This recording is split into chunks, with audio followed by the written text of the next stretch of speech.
Student, তোমরা যারা ক্যালকাটা ইউনিভার্সিটির আন্ডারে কলেজের ছাত্রছাত্রী আছো, তোমাদের জন্য একটি সুখবর আছে। তোমরা স্ক্রিনের ওপর একটি পেপার কাটিং দেখতে পাচ্ছ।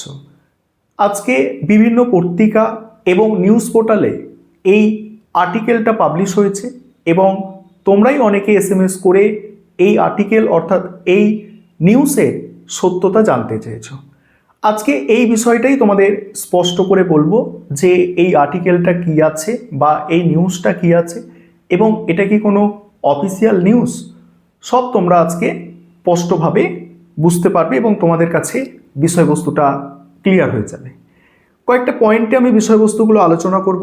প্রথমেই বলবো এই খবরটা কি। খবরটা হচ্ছে জাতীয় শিক্ষানীতি অনুযায়ী 2023 সাল থেকে ক্যালকাটা ইউনিভার্সিটির যে সিসিএফ সিলেবাসে পড়াশোনাটা শুরু হয়েছে, সেখানে অনার্স কোর্স 4 বছরের করা হয়েছে, অর্থাৎ টোটাল 8টা সেমিস্টার অনার্সের ছাত্রছাত্রীদের জন্য আছে।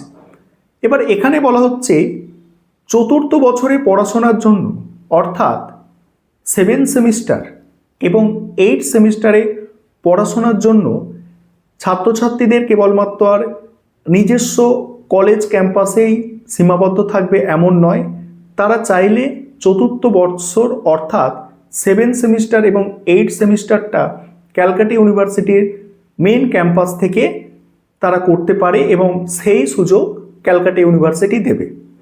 এবারে কেন এই সিদ্ধান্ত নেওয়া হয়েছে, দ্বিতীয় পয়েন্ট, কেন এই সিদ্ধান্ত অর্থাৎ 7 সেমিস্টার এবং 8 সেমিস্টার কেন বলা হচ্ছে ক্যালকাটা ইউনিভার্সিটির মেন ক্যাম্পাসে করানোর সিদ্ধান্ত।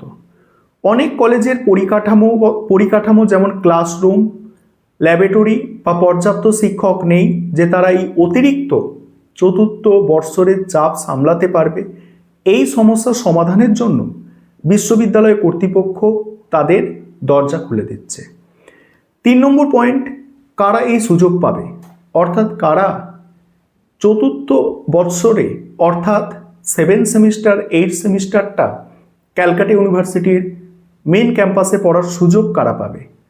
সবাই চতুর্থ বৎসরে যাবে না, যারা নির্দিষ্ট নম্বর পাবে, এটা তোমাদের আমি প্রথমেই ক্লিয়ার করেছিলাম যে যারা 40% মিনিমাম 40% নম্বর পাবে তবেই তারা কিন্তু 7 সেমিস্টার এবং 8 সেমিস্টারে পড়ার সুযোগ পাবে, অর্থাৎ চতুর্থ বৎসরে পড়ার সুযোগ পাবে।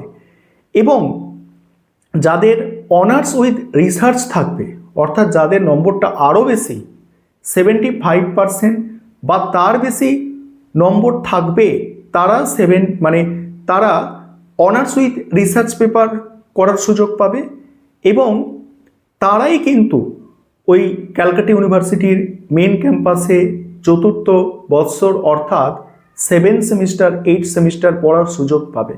তার জন্য তোমাকে 6 সেমিস্টার পর্যন্ত 75% বা তার বেশি নম্বর কিন্তু থাকা চাই, তবে তুমি মেন ক্যাম্পাসে পড়ার সুযোগ পাবে।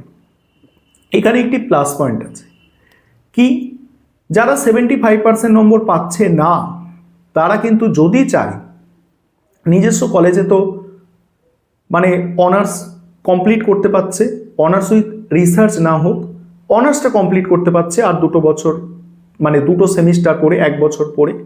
কিন্তু যারা চাইবে ওই 6টা সেমিস্টার করে যদি 40% নম্বর তাদের থাকে, 40% আপ নম্বর তাদের থাকে, 6টা সেমিস্টার করে তারা কিন্তু এক্সিট নিয়ে নিতে পারবে।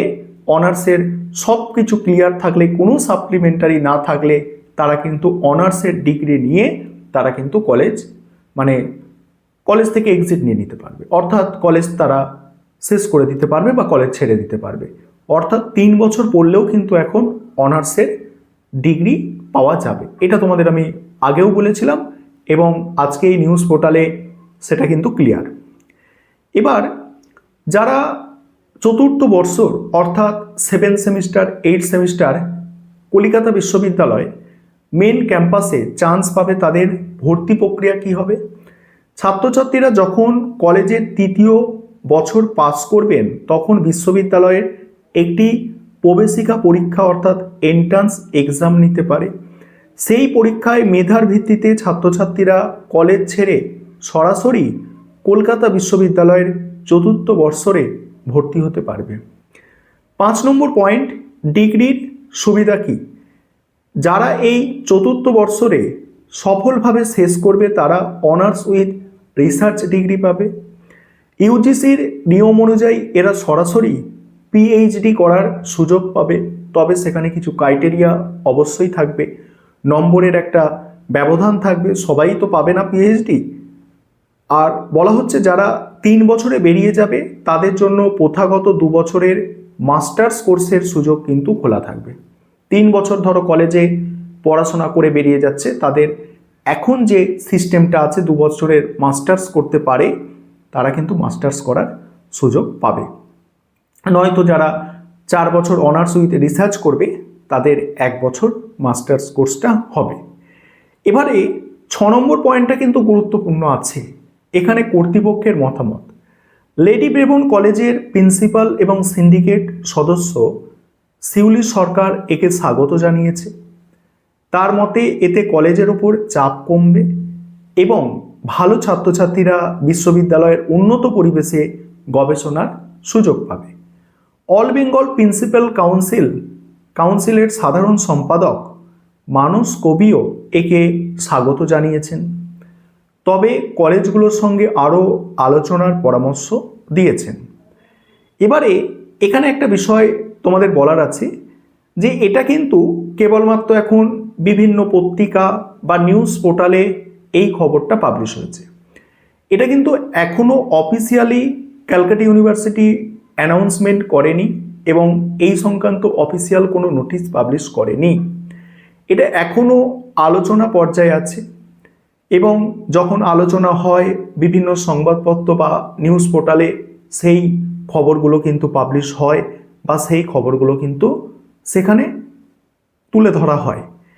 যখন তোমাদের এটা সিদ্ধান্তটা কার্যকর হবে তখন তোমাদের অফিসিয়াল যে ওয়েবসাইট আছে ক্যালকাটা ইউনিভার্সিটি, সেখানে অবশ্যই নোটিশ দিয়ে জানিয়ে দেওয়া হবে এবং তখন আমি তোমাদের সঙ্গে অবশ্যই সেই বিষয়টাও শেয়ার করে নেব। এই বিষয়টা মানে এই যে নিউজের সত্যতা তোমরা অনেকে জানতে চেয়েছিলে, এটা সম্পূর্ণ আলোচনা পর্যায়ে আছে। কি কি বিষয়বস্তু আছে আজকে আশা করি তোমাদের সামনে বিষয়বস্তুটা পরিষ্কার হয়েছে।